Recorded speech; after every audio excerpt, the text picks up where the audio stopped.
let's talk about maps.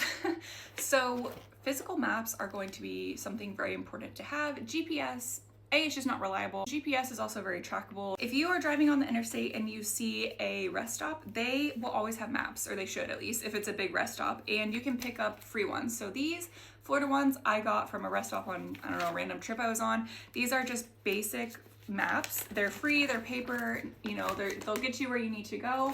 They're a great resource. If you're a member of AAA or you know someone who is, you can go into their like little stores if there's one near you and they have every map known to man, or I believe you can call them and they will mail you maps. Next, I will show you a couple maps that I bought. So I like these off of Amazon. They're about $10 each, or they were last time I looked, but they are laminated. It's essentially the same type of map as those free ones, but they're not going to get damaged by water because they are laminated. Next, I have a couple atlases. So I have a travel atlas basically that's just small. So it has like every state, it has every map you could ever need.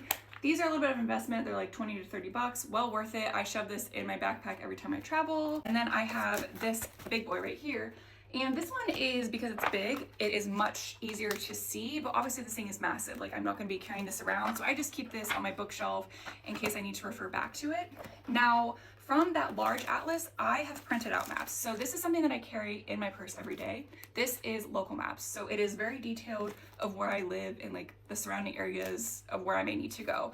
And I also do that for trips. So I have, these are New York and New Jersey maps. I went to Kinko's and I printed out, or it's not called Kinko's anymore, it's like the FedEx store. I went there and I used their big professional copy machines and I just copied a bunch of these before my trip to New Jersey/New York. All right, and my last one is what I keep in my car, and another gigantic one.